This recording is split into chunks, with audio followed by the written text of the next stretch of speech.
Hello and welcome to Judy and Walter chatting non-duality. Welcome, Judy. Thank you. Good to be here. Thank you for coming. I really appreciate it. You are at irreverentmind.com and you have the Mind Tickler. Is that a newsletter, a blog? Yes. Both. Yes. Well, yes. I've been reading it. I'm not sure if I'm reading a blog but it's wonderful. And a lot of what we'll go into has come from there. And I see you have free 20-minute private sessions. Right. All right. Anything you want to say about any of that before we get into it? The Mind Tickler No. or the website? No, honestly, I don't know if it's a function of old age or what, but I've just lost the desire to push or to hustle or to, if something here intrigues people, or if they feel like there's something they feel like can be worked out by connecting, I'm happy to do it. And otherwise, if all this is entertainment, then let's have some fun. Exactly. It's funny you mentioned that because I got some comments that I'm being irresponsible. And we mustn't have that. So I thought, okay, I should have a disclaimer. So I guess I'm going to try to add that in now, that this is for entertainment purposes only. Aren't people funny? Irresponsible in what way? Like, how are you responsible for how they take a podcast or an interview? This isn't life and death. You're not doing brain surgery. This is a conversation about concepts. What does irresponsible mean? I agree. And responsible to what? The gods, the Bible, like what? People are funny. Well, I think there's an expectation that, a lot of what you wrote actually gets into this, some of the criticisms you've received and what you had to say about that. That, people are projecting and saying, this isn't it. What you're talking about isn't the real truth, and you're deluded. And here's some reasons why. And by the way, I'm writing because my memory is it flits very quickly, it moves very quickly. So I write when you're saying something that I want to remember and not move on so fast that I forget to come back to. So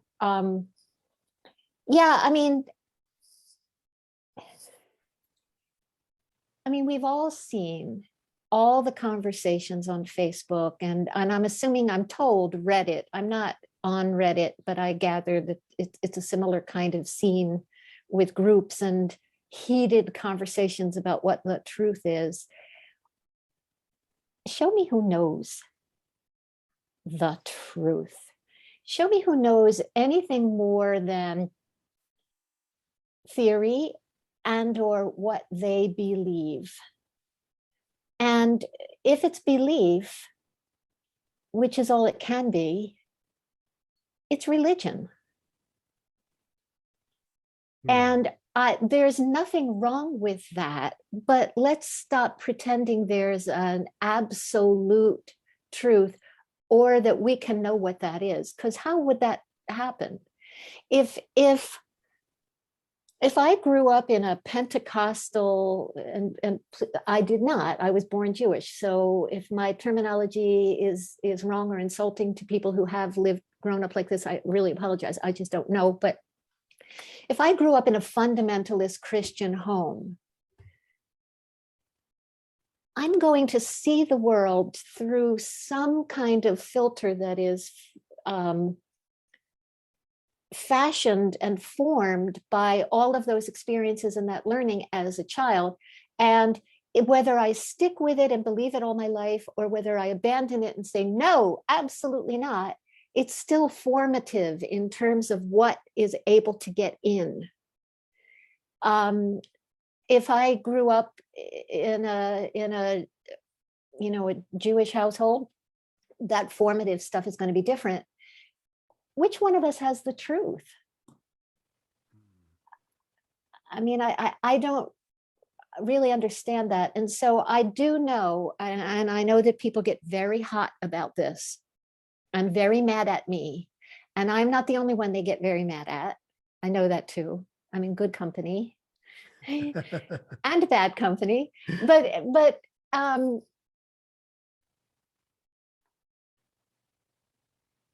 people are as convinced that they know what's real and what's true and what's right when it comes to spirituality and non-duality and consciousness and awareness as they are about politics. They're absolutely positive. Yes.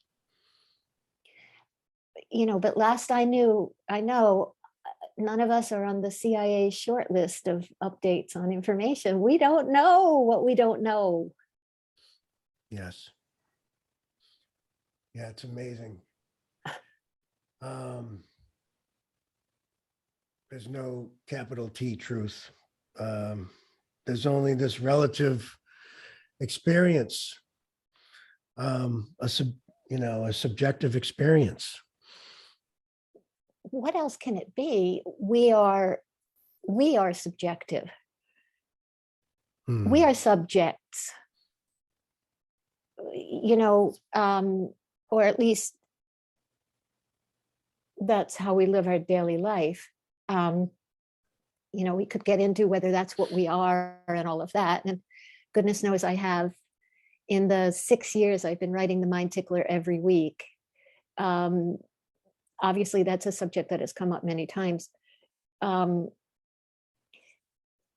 thing that I would ask these folks that are so devoted to their beliefs about what's true, though, is where's the harm? Let's say I'm wrong about everything, which is certainly possible. So what? Right. When they call you irresponsible, as if you can harm someone by a conversation about conceptual topics, what's the harm? What's the harm? People want to know the path that they're going down is the right one. They do want to know that. Yeah. But that doesn't mean it is.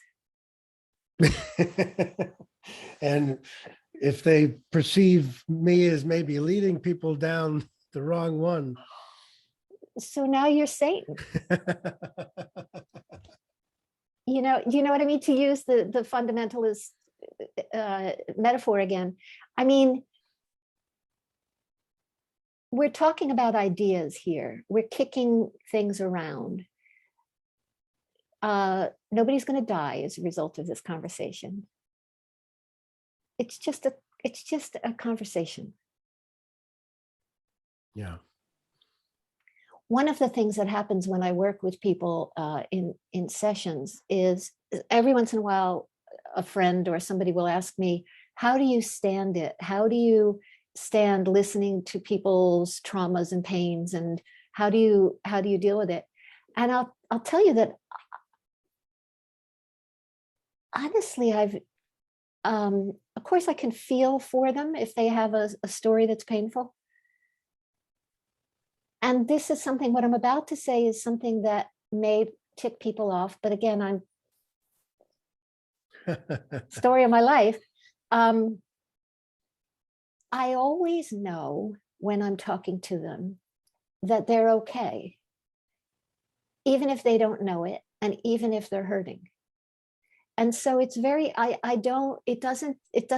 it's not something that I assume and think, oh, this is terrible. And I walk off with all that terrible energy stuck to me. It's not terrible.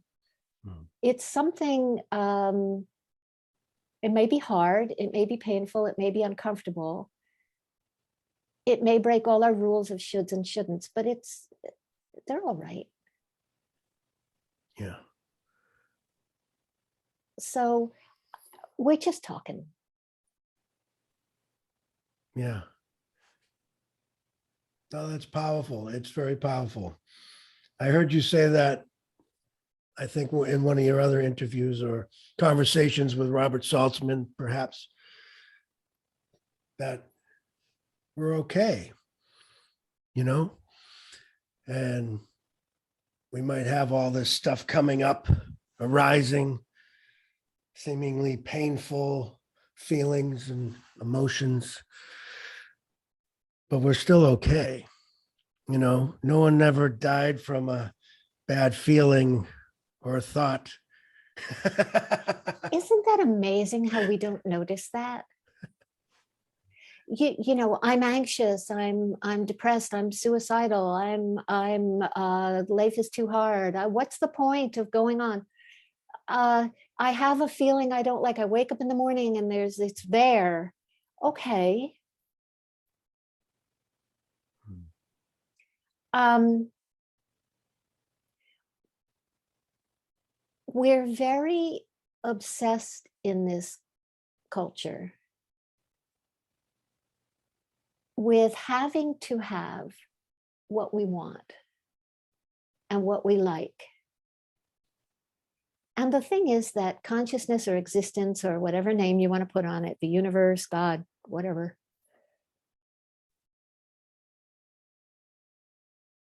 obviously enjoys and values pain because there's a heck of a lot of it. Mm-hmm. And for as long as humans have existed and every other creature, there is no creature on this planet who experiences only wonderful things.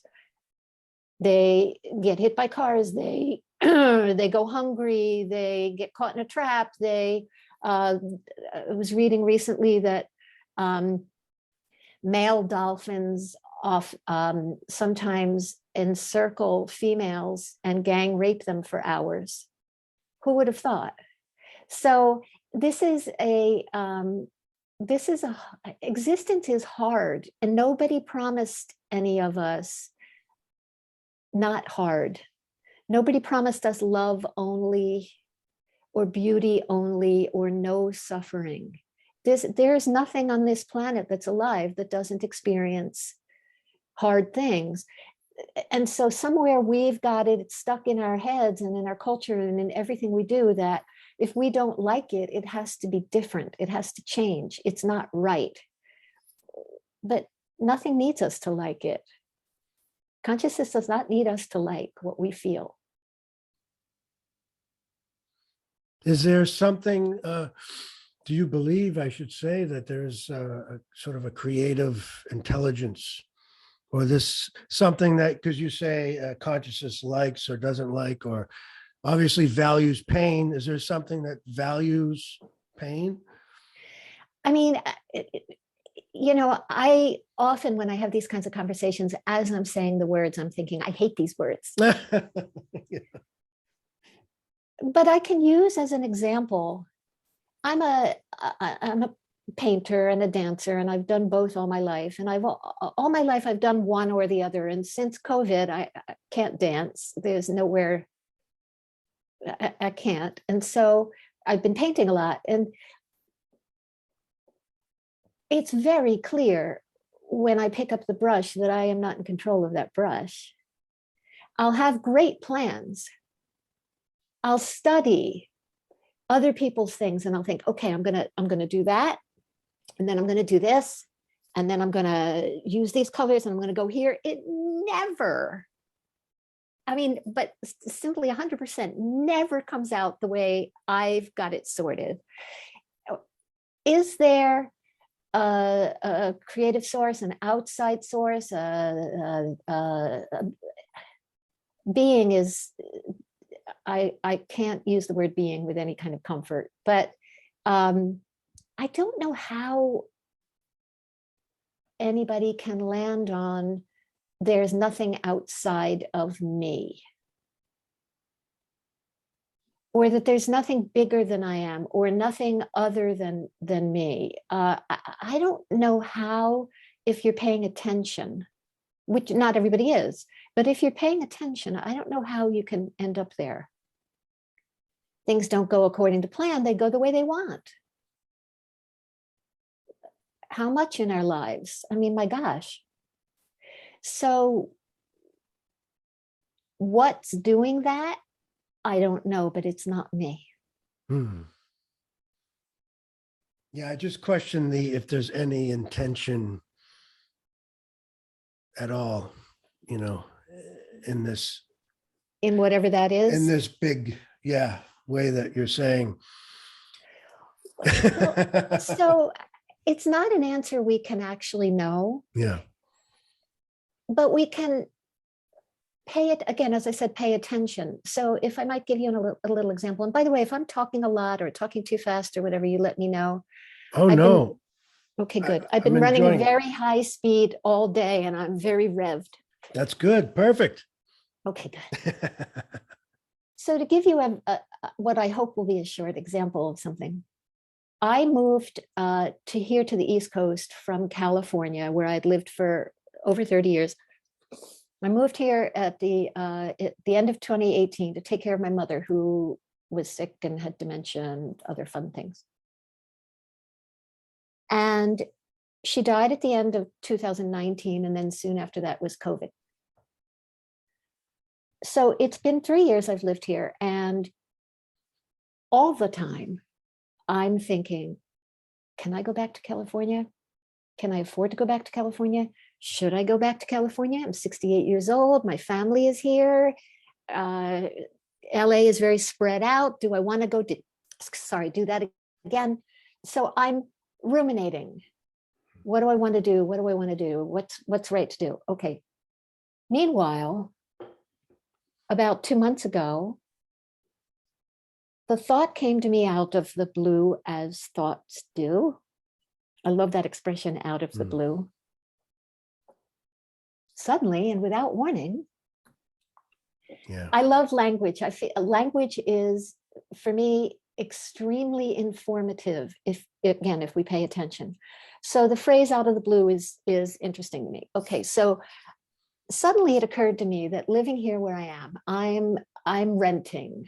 I'm in a rental. I'm at the mercy of landlords jacking up the rent whenever they feel like it. And while I am thinking, do I want to stay in California, in Pennsylvania, or do I want to go back to California? While I'm planning and making my pros and cons lists, I went on a real estate website just out of curiosity. And one thing fell into place after another. I found an agent without trying. The agent had a seller who was 90 years old, and in this bidding war market, decided she just wanted to give it to the first person who gave her a fair price. The agent brought me in. I looked at the place on a Friday. I went back and looked at it again. By Monday, the day the agent was going to take pictures of this place and post it on these websites, because it wasn't even up for sale. Nobody had seen it but me. I had an offer in that was accepted. Oh, wow. I am buying a house. Congratulations. While I am thinking, do I want to go back to California? So those thoughts are still continuing, and I'm still thinking, I don't know if this is the place and if I should wait and if I should think about it. But meanwhile, one thing falls into place after another, and this is moving by itself. So it's crazy. I keep thinking, I don't know about this place. Meanwhile, I'm buying this place. Yeah. Life's what happens to you when you're busy making other plans. Yes. And so is there something with intention? Again, I don't know, but I'm sure obviously not the boss, because while I'm still trying to figure out whether I want to be in California, I'm going to be a homeowner. Yeah. Wow. I mean, I have a million examples like that. Yeah. But so I think for most of us, things fall into place if we're paying attention, not necessarily what we want and what we like. And that's where I think many people get tripped up. This isn't what I want. Did I want to be raped? No. Did I want my father to be murdered? No, of course not. But there's a big difference between what we want and what we like and what happens. Yeah. And things just happen without us. Yeah. Otherwise, we'd be able to make that rape not happen. What is that I was reading on? I'm trying to remember which of the many Facebook groups about enlightenment I am on somehow. And they come across on my feed, and sometimes I get involved with reading the drama of them. Somebody was asking somebody about do we have choice? You know, that everybody loves that question. And if we don't have choice about what happens, we have a choice of how to react. Do we? I mean, if we had choice of how to react, we'd have control of how we react. Yes. And we wouldn't have all these people sitting here in therapy, let's say, looking for how to deal with their anxiety, because they would deal with how they react and they wouldn't have anxiety. It's just not the contrast between the stories we tell ourselves or that are told and what is obviously happening. They don't match. Yeah. What is and what we think should be. Yeah. There's some distance there. Just a little. Sometimes more than others. I mean, so I have a question for you. Sure. When you think about this whole topic, non-duality and enlightenment and consciousness and awareness and the whole bag, what is it about it that interests you?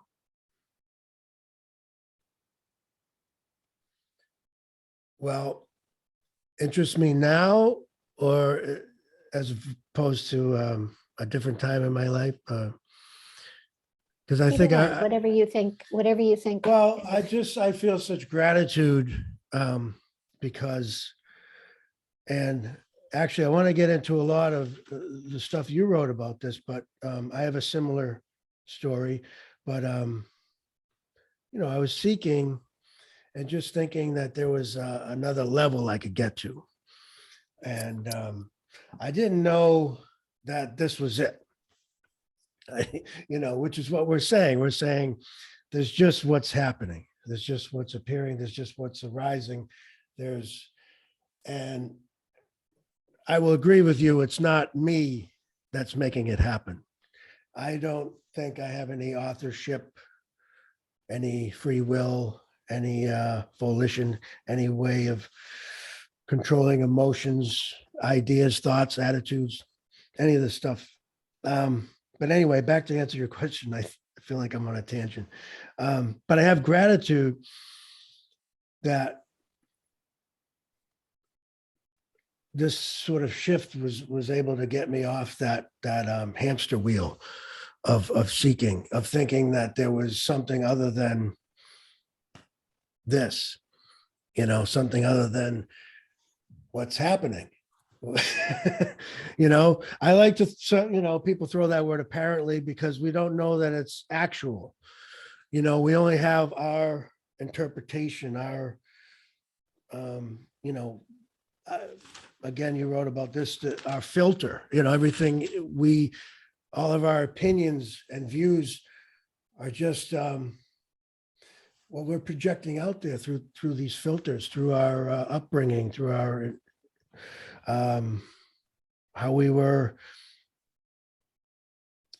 told to see the world and shown to see the world, and all these different influences in our lives. And we, you know, ended up with this version of myself that people were going to call Walter. And this is what this is. But there's no independent, separate entity with free will and choice that is you know. So anyway, I guess the seeing of that was so freeing, and just I don't know, kind of gave me this a little bit of like okayness with things not being okay, or realizing that everything is perfectly imperfect, you know, and kind of like this attitude, instead of trying to like achieve this enlightenment, this idea that I had of what this constant bliss, this walking around, you know, just like unaffected, unflappable, just I am just radiating peace and happiness at all times. And I realized that there is no one here to have that peace. You know, that's one of the that's the cosmic joke, you know. Right. There's no one here, but we're going to control his experience and make sure he's blissful. Yes. Like what? Yes. The other thing is, like, if you think about constant bliss, and oh my gosh, so many people are chasing this. Constant bliss, unaffected, unflappable, radiating peace at all times. Imagine that you knew somebody like that. Wouldn't they be insufferable? Yeah, I would not want to hang out with them. They would be no fun at all. There'd be no variety. There'd be nothing of interest. They would be boring in about 20 seconds. And our experience, wouldn't it also be constant bliss, assuming that was possible? I mean, think about it. Constant bliss. My cat is sick and old. Am I supposed to be constantly blissful when she dies? And yet, here's the thing. I just, you know, to be fair, I want to say this.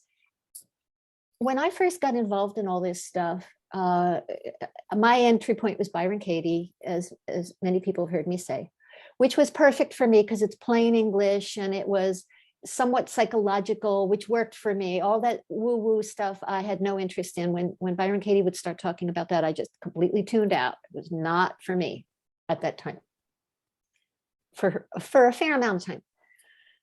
And she would say, I'm assuming she still says it, I don't know, I don't follow her anymore, I haven't been angry in 26 years, she would say. And I would say, what?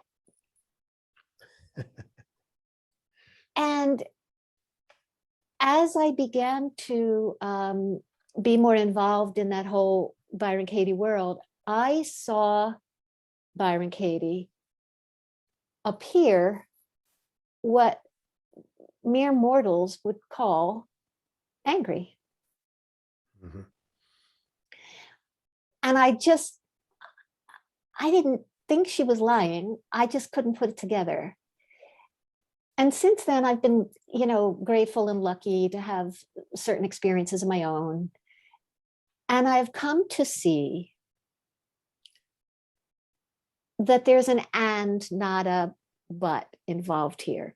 That I, for instance, can be angry and also experience not anger simultaneously. I can experience both. So if that's making any sense. Yes. So I don't think Byron Katie, again, I'm speaking for her, but this was my way of understanding what she was saying when she said, I haven't been angry in, at this point, I don't know how many years it is, but at that point it was 26 years. I've been angry. That she can appear angry and feel angry and also experience, let's use, again, words I don't like, but that a part of her, again, let's not get caught on that word, but she can also experience a sense of not angry, there was there's an example that I've used several times with a handful of my clients where years ago I was with a boyfriend who, it was a long relationship. We were together like 20 years. It was a lovely relationship. We're still good friends. We hardly ever fought in 20 years, maybe 5 times, maybe. And I'm remembering one of those 5 times, we're standing in our living room. I'm yelling at him. I'm very pissed off. And I was suddenly aware, as if it was a voice, it was not a voice, but I was suddenly aware of, really, Judy? Really? You're going to be all agitated, right? So I was both. And I could say I wasn't angry in that moment. That's not actually true. And certainly my ex would say, you sure looked angry to me. So I think that it's possible to experience a feeling that is not blissful and unflappable, and also experience that part that is unflappable and is not all in a knot about whatever's going on. Both. Yeah. And I'm sorry to interrupt you. It gives us a way to understand being a reactive human, because good luck becoming a non-reactive human. They have medication for that.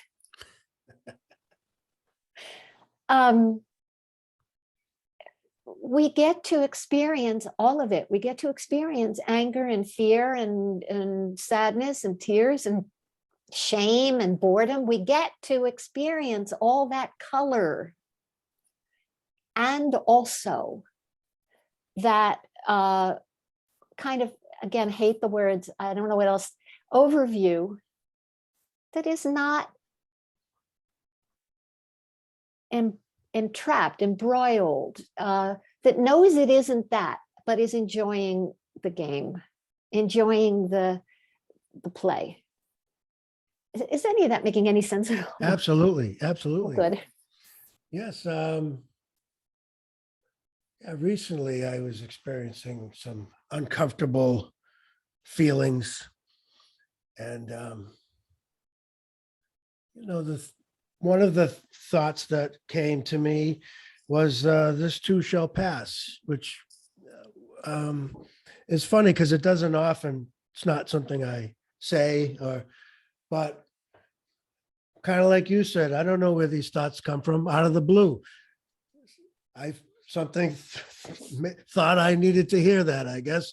This too shall pass. And it's true. And then a couple hours later, I'm happy, and, but just, it's like this, it's like waves. It's not And a why flat, right. It's not a flat line. That's when you're dead. Right. And why shouldn't it be? Yeah. Are we so sure that that's what we want? And I get that a lot of the seeking that happens for people when they're looking for, what did you say, another level I could get to, and that unaffected, unflappable bliss. I get that when people are hurting, unflappable bliss sounds pretty damn good. Yeah. But you realize that comes down to a like. It's a preference. I like this feeling. I don't like this feeling. That's what that comes down to. So again, we are really owned. We are possessed. We are compulsive in our desire to only feel what we like.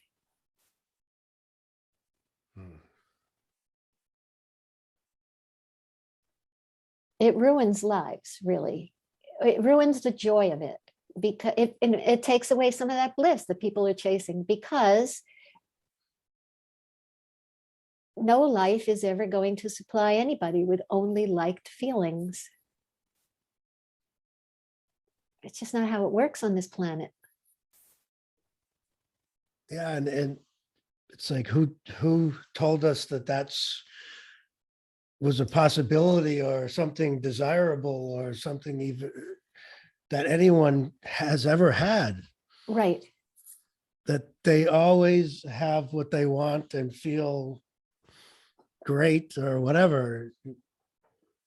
It's because I think what happened with you is you got close to certain teachers, and I've had this too, close enough where you see backstage, as I think John Troy says, uh, and you get to see the humanity and the range of emotions and let's say faults, defects of character that these people have, just like everyone else.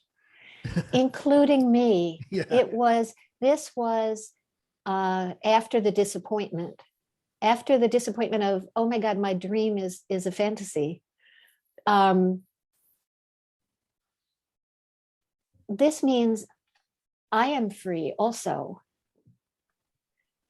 to be crabby or irritable or impatient or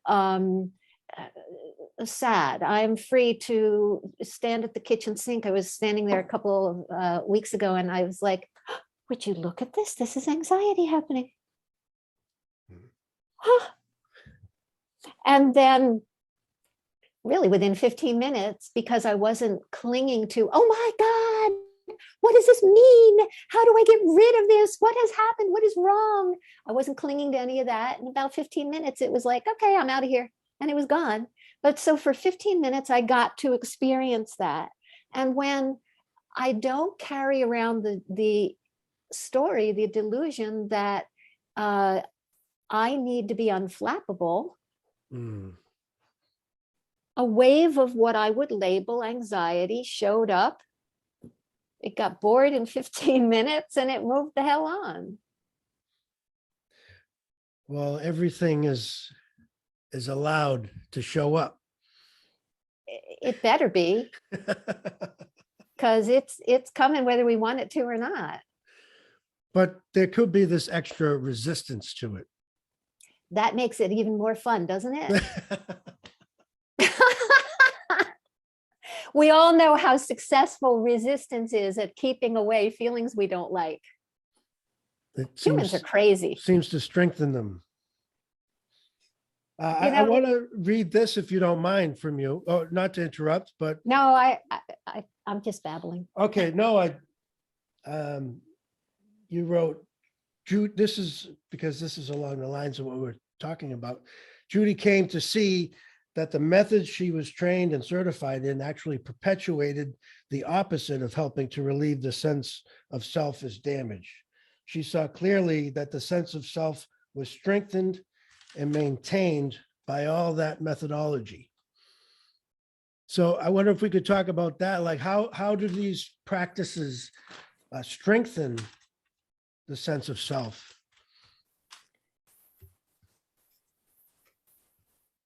I feel a feeling. I don't like the feeling. Let's call it anxiety. I start digging around for what caused the feeling. What did I do to cause this feeling? That's cement right there. What did others do to me to make this happen? That's cement for all of us. And we all get very busy trying to fix this thing. All the focus, okay, here's a problem. Even if it's a situational problem that appears to be caused by out there, we use that problem to boomerang back to us and say, what does this mean about me? What have I done wrong and right? What can I do to fix this? It boomerangs back to the self. It defines the self. It determines what the self likes and doesn't like. It's all about the self. How is that letting anything go? And so if I how do you see through what is so solid and what appears to be running the world? And if I sit here and I say, okay, is it true? Or is I am, if I sit with I am, well, I don't mind. I have less of a problem with the I am than some of the others, but still, the language is going to trip a lot of people up. And I see this all the time. The language of that particular inquiry, people get very confused because it sounds like I am. So for a lot of people, they get stuck there. It solidifies the sense of me as being solid, being consistent, which is absurd. Sometimes I'm nice, sometimes I'm not. How do you explain that? I mean, this pen is always a pen, but apparently Judy is variable.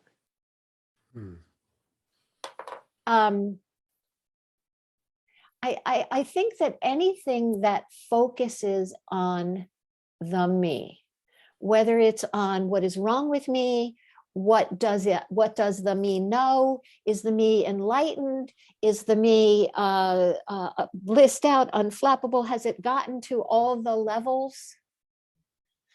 Sorry, I can't even say it without laughing. But I think anything that focuses on the me centers and places and locates what might not be there.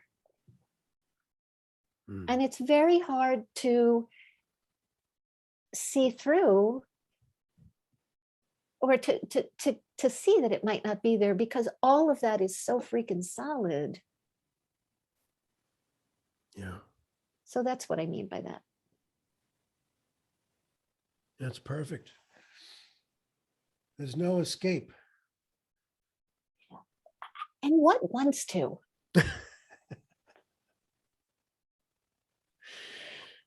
I mean, I have found that that's one of those questions. There's a bunch of questions that people answer very quickly and glibly without really contemplating, you know, what wants to. Well, I do. Well, show me that. Well, I'm right here. So are we talking about the thing in the chair? Is this it? Is this the thing that wants to escape? My cheeks don't give a damn. I think it's this, just if there was a fire like next to me, I'd move, a little bit away from it. So Kind of would I probably. wouldn't be in pain. So I'd be more comfortable. And it's just this instinct to move towards pleasure from pain. Or it may not even be as thought out as that. You would just get the hell up. Right. Yeah. Right. So But it isn't even a trying to achieve anything. It would just happen without you. You would just get up and move.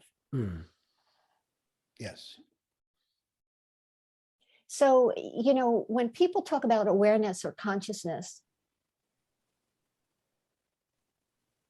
as if it's a thing they need to connect with. I mean, I hear people talk about this all the time. They need to connect with it and stay connected with it. And sometimes people will say, I just saw this on maybe Bat Gap, I don't know, one of those groups, a whole conversation about how I got it, I had it, I lost it. Oh, yeah. And I didn't progress, was the word that person used. I made no progress. I don't even know what that means, but okay. I had it. It came when it wanted. I lost it. It left when it wanted. And the idea that I have to work to connect with something that is supposedly so big and so inclusive, how can I not be connected? Yes. So just because I think I'm not, And does what that is mean it? What is it that's disconnected? I mean, how? And that's why I like non-duality, because it's saying not two. There isn't a thing that needs to get connected to another thing. And yet here are all these people professing to be non-dualists who are talking about how they need to connect with consciousness and connect with awareness, be more aware of their awareness, that kind of thing, as if they're disconnected from it.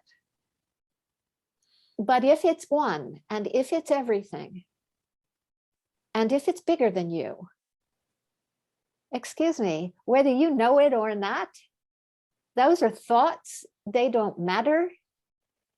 How is it possible to disconnect from consciousness? So you have all these people struggling, working very hard. And I realize I use everyday language. People don't like it. I don't use Sanskrit or, I'm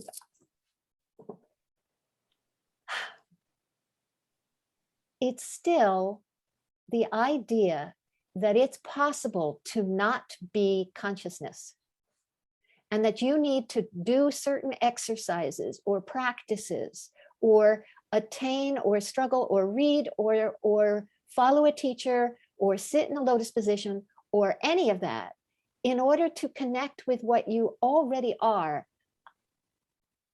There's nothing wrong with any of that. It's as good a thing to do with a life as any, but it's not necessary. Yes. I see what you're saying, how it perpetuates this separation. You also say, contrary to popular myth, these awakenings didn't put an end to unpleasant feelings. So then all the seeking, all the inquiry, the desperation to improve and feel better and shift was for, well, what exactly? I mean, who wouldn't want to feel great all the time? It's a lovely story. And it's why we drink, and it's why we fall in love, and it's why we like love. And the teachers that emphasize love do very well. We love love. Who wouldn't love love? And we're looking for the good feelings, but I don't know how, if the good feelings are supposed to be enlightenment or the good feelings are drunk off our butt. I don't know how they're different. Yeah. And I make that face because that's one of those things I'm really going to hear about later. I know. So what do you think of seeking, and in terms of like these experiences? And there's even a lot of course, talk about psychedelics and experiences. And you said, basically, in spite of all these experiences, we still have unpleasant feelings. So what's it all for? I could ask you, what, we hear a lot about shifts and enlightenment and powerful this and that. What it's all for is that it's as good a thing to do with a life as any. Something to do. Run a business, comb a dog's hair, seek enlightenment. What's the difference?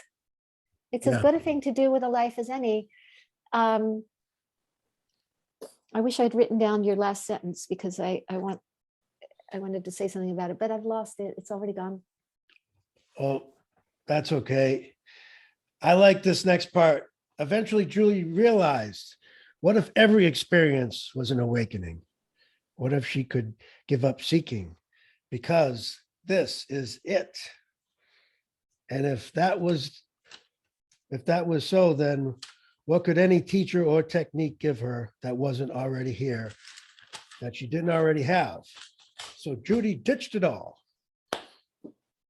I want to talk about that, the end of seeking.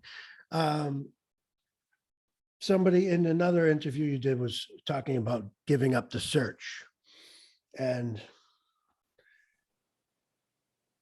my feeling is the same as kind of what you were talking about, which is that, we didn't start the search. So we can't give up the search. It's, Right. we've just covered, free will and all that. So but I wonder if you could say anything else about, giving up the search or finally realizing that all this was for, much ado about nothing. It's busy work. And there's nothing wrong with busy work.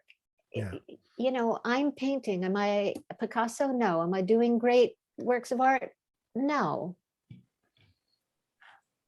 It's busy work, but it's fun. And again, the thing with so many seekers, there's only a handful of reasons why people seek. And I think we may have talked about this a little bit in one of Robert's gatherings. But the vast majority of people seek because they hurt. And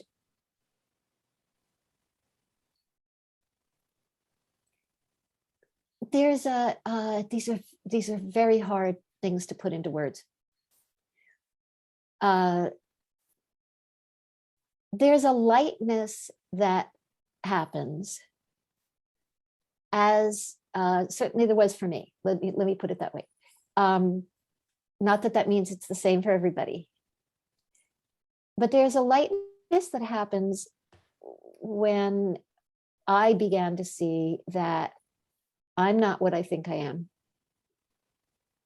and that at all.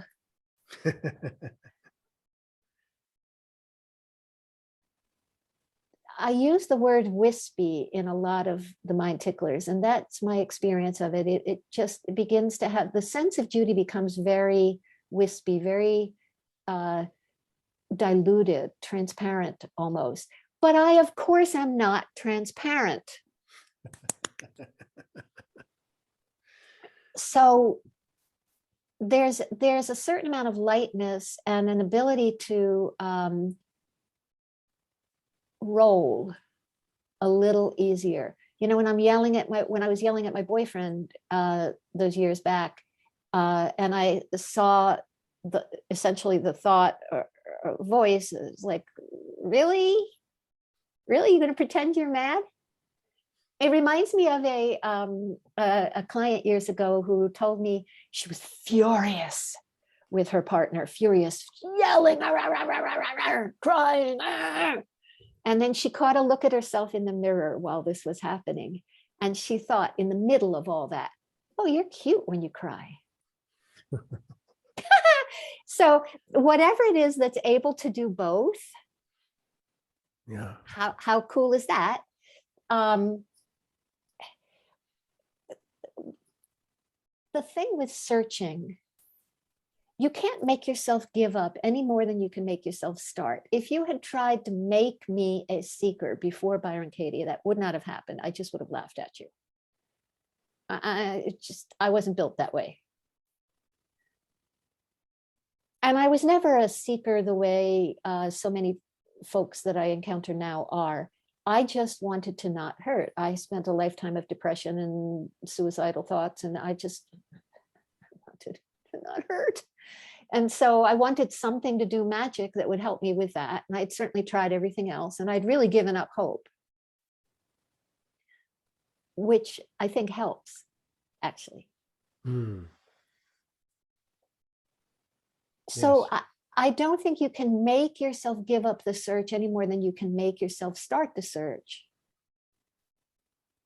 But I think even just seeing that none of that is up to you is somewhat freeing, because free will or choice or the responsibility to either seek and find or not seek, etc., as soon as you have that supposed power or control, you have fault. whose fault is it? It's not happening. That would be me. Yeah. This Oh, is not yeah. peaceful, right? You're not meditating long enough or practicing hard enough. Yeah. Doing something wrong. And my gosh, people, again, like you said, people are telling me and I guess you all the time how you're doing something wrong. Never any peace in that. How is that going to bring any seeker to the next level? Yeah. Sorry.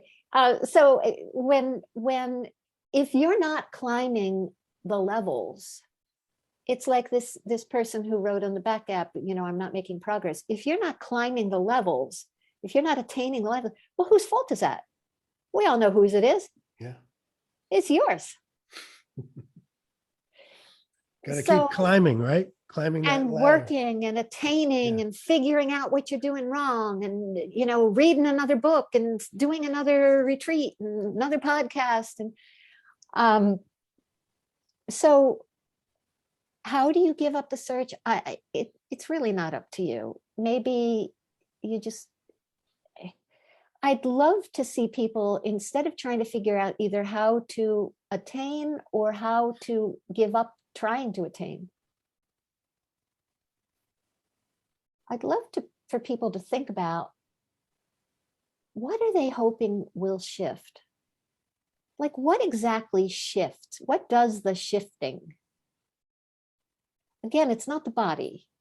The body is meat. It could care less. It's not the brain. As many of my clients have heard me say, if you take this brain out and you put it on a plate, it's not doing any shifting. It just sits there. So what is it that shifts, and from where to where? Are these real places? Or are they conceptual? And if they're conceptual, they're a fun mental exercise, and that's all. Well, it seems to be a shift from, to use your example, from I am painting this picture, I am the painter, I am willing this painting into happening, to, the brush just sort of paints itself and the painting sort of just happens, and I'm not responsible for the outcome. No matter how hard I try, because believe me, I try. And that seems like a shift from one sort of, I don't know what you could call it, perspective almost, or attitude. It is a shift from a perspective, but a perspective is a thought. It's a point of view. It's an opinion. That's what perspective is. Does it shift reality? Not in the slightest. Even when I think I'm the one painting, I'm not. Yes, that's right. It was always the case. Yeah, that's always the case. That's why a lot of speakers will say nothing happened. Because it's already it's already, whether we get it or not, that's a thought. And I understand that it's a preferred thought. It's a liked thought. We call that a shift, but the reality is, whatever reality is, changes nothing. I've never been in charge of that paintbrush, and I'm apparently never going to be. So, and even if I don't like it, and believe me, there are many times I don't, I'm looking at paintings which you can't see on the other side of the wall, the camera. And there have been a couple of them where I've thought, why didn't I stop about 4 days before? Why did I keep going? Look at that mess. And I look at it's like somebody threw stuff at this wall, but I wasn't in charge of stopping. Yeah. Or I would have. It's like the painting of our lives. We're not responsible for that either. Exactly. And that's why I keep coming back to it, because it's a visual thing that, we can see. I'm using it as an example, but yeah, we're being painted all the time. We do not hold the brush. We want to hold the brush very much, but we don't. So how do you give up the search? I think if I was a seeker, and I always get stuck there for a second because my mother was an English teacher and a grammar nut, and I get stuck on if I was or if I were is correct. And I do this every time. I don't know how to let it go, but it's a perfect example. I can't help that my mind goes there every time.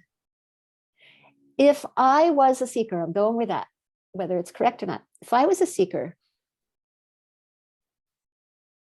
and I've read and I've heard and I even understand conceptually that I need to give it up because it's not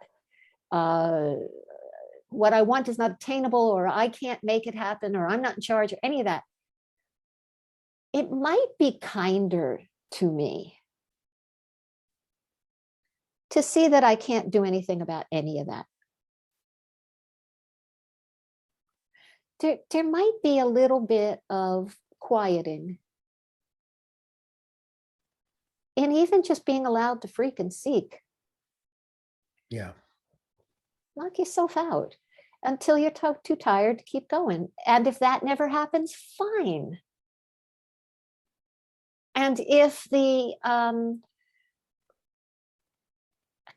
humans are crazy, if the urge to reach unaffected, unflappable bliss never lets up, fine.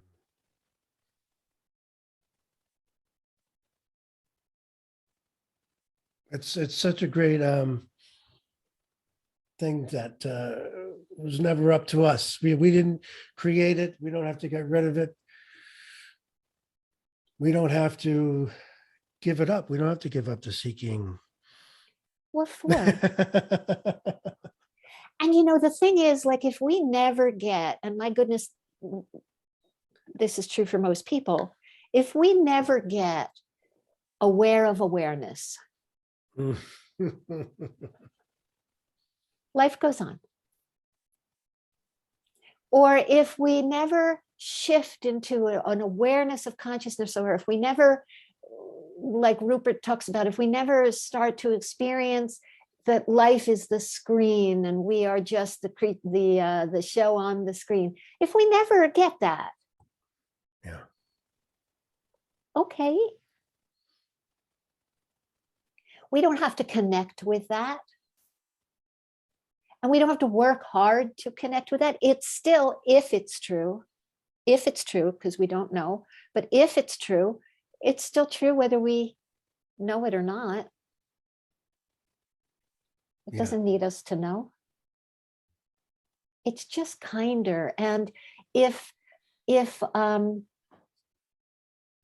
the shift that you're talking about, and I know what people mean by that, I'm picking at words, but I know what you mean by it. If what people want is a shift, it's time to do something different because what they've been doing isn't working. And if that's what they want, maybe it's time to try laying off themselves.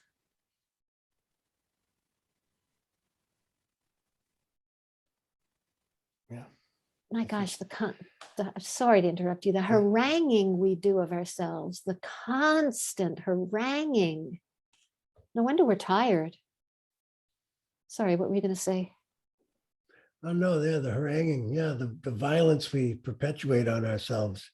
And you wrote about New Year's Eve as the annual I'm not good enough yet celebration or something like that. Right. How do I fix me time of year? How do I fix me? Yeah, time of year. And New Year's resolutions, and is there anything you could say about that? Like, I mean, it becomes funny when you start to watch how year after year after year we resolve and resolve and resolve. And there's jokes and there's memes and there's cartoons we all know they're not happening, you know, but we go through the ritual of pretending every year. And again, it's a perfect metaphor for, I'm going to pretend I have control over what I am and who I am and how I behave and what my flaws are and what my flaws aren't. I'm going to pretend, and then I'm going to pretend that I'm going to fix it. And then the gods go, silly, have a brownie. I mean, you know. Yeah. And this isn't to say that somebody, let's say, who was chubby all their lives suddenly wakes up one day and is in the mood for that not to happen. The thing is, did anything they do make that happen? Or did they just wake up and somehow suddenly they were able? Yeah. It's why, again, I realize that my focus is more psychological than a lot of people that you listen to like, but I enter all of this stuff from the daily life. I go kind of in backwards. So in other words, I'm not looking for, I'm going to have this grand shift and then my life will change. I enter through the life, and through the life, things begin to dissolve kind of on their own. So I go in a way that's different than people expect. I completely forgot. I was going to give you an example, but it's gone. This is, my brain is just like, Oh, that's okay. It's gone. I can read I have a lot of stuff here, so we can Okay. start with a new, see where this takes us. So this was in reference to how people message you, and they talk about how it's not it. And you said it's clear to you that they're in a trance, a dream world created by constant description rather than actual living, as if all those words are an incantation. This is part of what so many folks refer to as getting it intellectually, a removal, a distance from actual life, created by walls of words, symbols, images, descriptions, and feels likes. I really like that. Thank you. I watch what happens. I feel really bad. I'm really scared. I'm very depressed. I'm heavy. It feels like a heaviness here in my chest. I don't know what the future is going to bring. I don't know how I'm going to get myself back together. It's just, I'm suffering.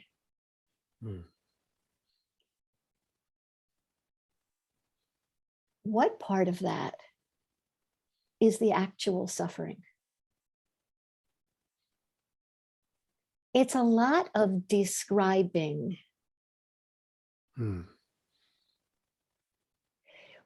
It's like saying, I feel so anxious, or I feel a heaviness, is different from feeling the freaking heaviness. Yes. It's the difference between calling a pen and writing.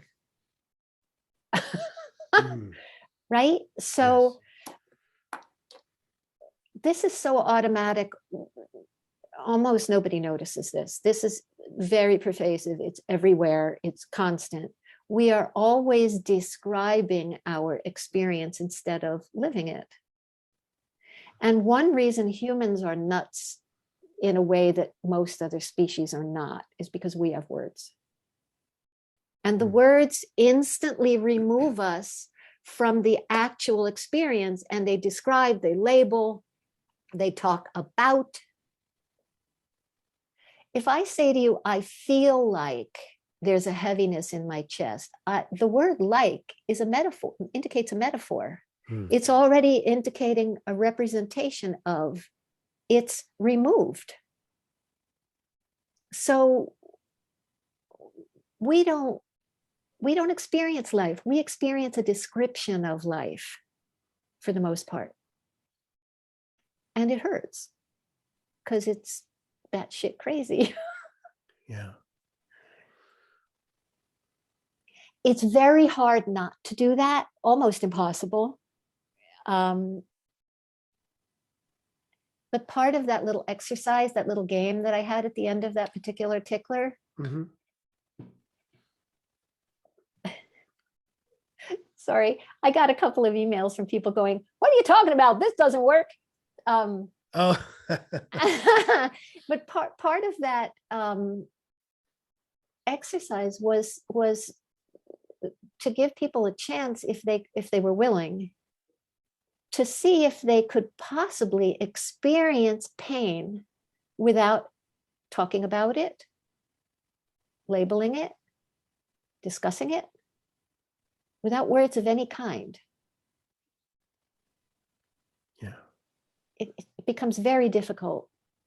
The language holds it in place, like putting a pin in a butterfly. I had that experience. And the thought came like, who knows this isn't supposed to be this way? You know, who says this feeling shouldn't be here? It's a, you know, and it's hard to get to talk about it without describing it, but like you said, a heaviness or whatever words you use, but just to feel that raw, full on, you know, in that immediacy, what is really happening, and why shouldn't it be happening? Why shouldn't it be there? You know, I kind of played with that. It was fun. I think I read you wrote something about that recently, right? Me, I don't think so. No, okay, sorry. That's all right. I don't write really. I just do this. I like talking better than writing. I'm with you. I'm with you. I honestly am finding it harder and harder to keep writing. I Yeah. feel like I've said everything I have to say, and there's much repetition at this point. Not that that's a bad thing. And many people have never read any of the stuff that came before anyway. I mean, I don't know when you started getting the mind tickler, but there are almost 300 of them now. Wow. I am sure you have not read 300 of them. Oh, So definitely not. Yeah. right. So there are certain topics that come up. I just want to come back to what you said about, and thankfully I did write this one down, getting it intellectually, because this is a source of pain for many people. Mm. But this kind of goes back to what I was saying about entering via life as opposed to talking about. Because if all those conversations on Facebook, or all those satsangs, or all those podcasts, or all those books that people write, I get that you can read those books and feel better for a little while. I used to do it every day. I would sit down every day with some spiritual or non-dual book and start my day by reading, and it would make me feel better for a little while. It would calm me, it would center me. But when you're reading about, or talking about, or listening about, it can only be intellectual. It can't be lived unless it's entered via life. And again, that's partly why, you know, I'm approaching all of this from an everyday life thing. Are you freaking out because you don't do your dishes often enough? Are you not productive enough? Are you failing your children? Are you a terrible parent? Are you going to run out of money and end up under a bridge? I mean, these things are so freaking common. And they're as good a way to enter so that in the end, the experience is not intellectual, but that it's yours, and you don't need some teacher to tell you how to think about it.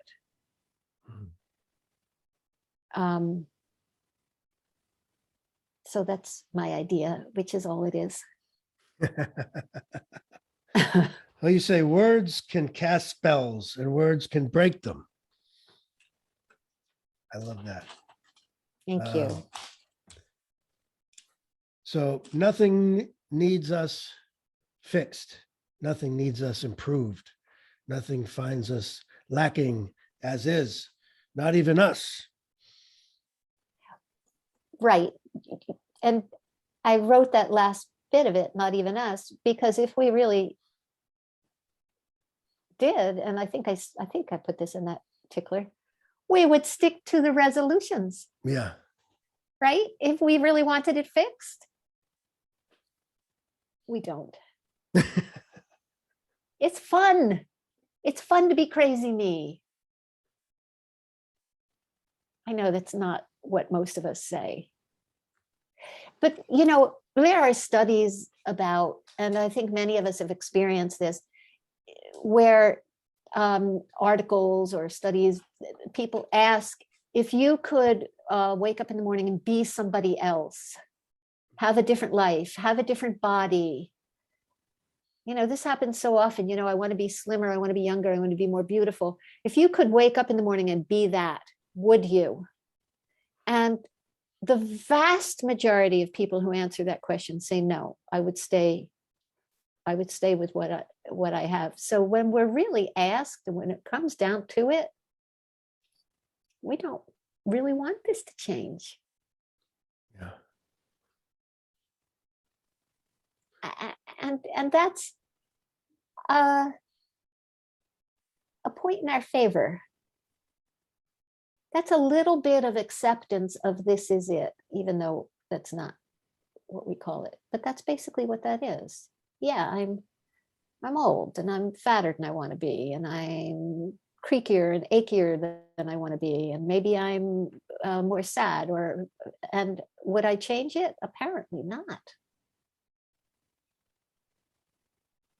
Yeah. That's pretty sweet. Yeah. I wouldn't want to trade my problems with anyone else's. Right? Devil, you know. Yeah. Well, and it kind of goes along with what we were saying when you see backstage what the people who may be trying to give the impression that they don't have these bad experiences or uncomfortable situations or emotions, and you see that they do, and you realize you wouldn't want to trade places with them. You And know? what for? They're just as broken as I am. Yeah. Why would I trade my broken for theirs? It's very there's a lot of liberation in seeing that I don't have to aim for perfect, because it's just not possible. There's a lot of relief in letting that goal go.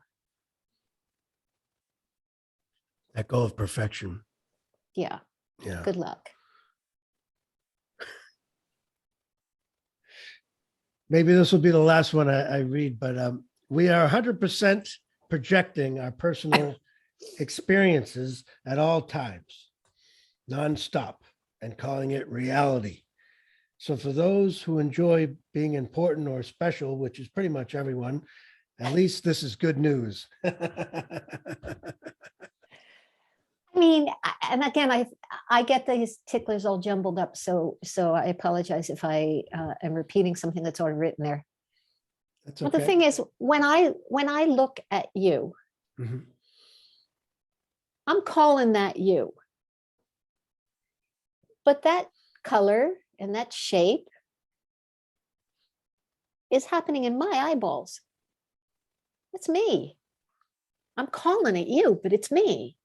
If I reach out and I touch you, I have a feeling in my fingertips. That's not you. I'm calling it you, but it's me. So it's not possible to experience the world in any other way but through my eyes, through my ears, through my fingertips, which means everything I'm calling you or out there is a projection of me, just literally. And that's the only thing I know is what happens in my eyeballs. I love that old expression, I have to see it to believe it. Yeah. It has to happen. It's my tree falling in the forest. If I don't see it, it isn't there.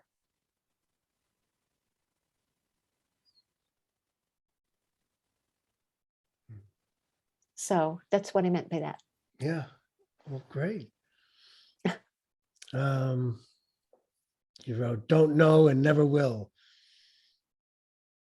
Humans lead toward dissatisfaction. That is our default setting. We all know that's true.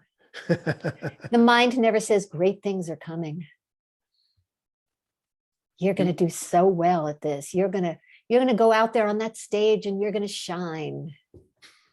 It says, oh my God, don't blow it. Don't fail. And if you fail, they'll all see it. It never has anything nice to say. Rarely. And if it says anything nice, then in the next minute, it's don't get too full of yourself. Don't be cocky. Yeah. It's that running commentary. Mean commentary. It's mean.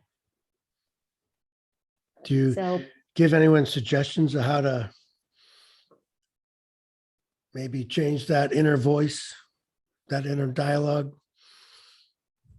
Do you own the inner dialogue? No. You have to own it to change it. Yeah. It's like saying, I'm going to change the color of that car when it's not my car. The dialogue does what it wants. Does that mean it will never lighten up? No, but it won't be thanks to me. It will look like it's a result of something I did.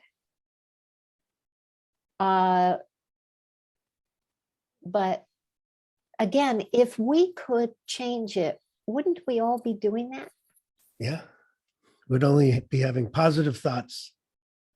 And we'd all have gotten that done like thousands of years ago, at least hundreds of years ago. We wouldn't be having this conversation because that would be a done deal. If we could change what we think, that inner dialogue, that mean inner voice, if we could change it, my God, humanity would have done it centuries ago.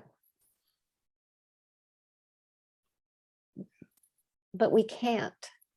And that's more honest than perpetually throwing ourselves against a wall, pretending we can. And there's a relief in it. Because we're just not the boss of those thoughts. We do not own them. Yeah.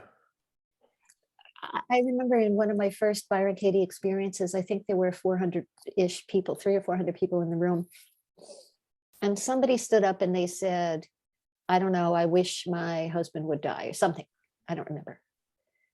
Well, whatever it was, Byron Katie asked the room, has anybody else ever had this thought? And every hand went up. If every head has that thought, how is it mine? Yeah. How did you create that thought? What gives me ownership of it? Yeah. It couldn't be more obvious. I'm at its mercy, really. I don't get a sense there's a me to be at its mercy. There's just this flow that's happening. I mean, if what you are is a feeling, let's say, as opposed to a feeler of a feeling. Let's say you are the feeling, you are the heaviness, let's say. And if what you are is this thought, this dialogue, first of all, if what you are is thought and is dialogue, are you sure you're in a hurry to change it? And then if what you are is thought, and if what you are is feeling, and if what you are is sensation and sense, then you move and flow and change very fast, milliseconds. And where is the center? Yeah. Where are you located? It just becomes, as I said, wispy. Does that mean you disappear? I mean, I still see you. That's perfect. Thank you so much, Judy. I really appreciate your time. We're about the 90-minute mark. I know you have a cat to take care of, Right. Thank you. so I wish you all Yeah. the best with that. Thank you. And this was fun. I hope I didn't babble. Oh, Too much, no, actually. I enjoyed it. I thought it was fantastic. Is there anything else you'd like to say? Let the folks at home know about before we say No, I'm goodbye? again not pushing anything. Just they can find me if that's what they want to do, and if not, I hope some kindness comes their way. And not because kindness is the only thing necessary, but because it's nice, it's preferred. Yeah.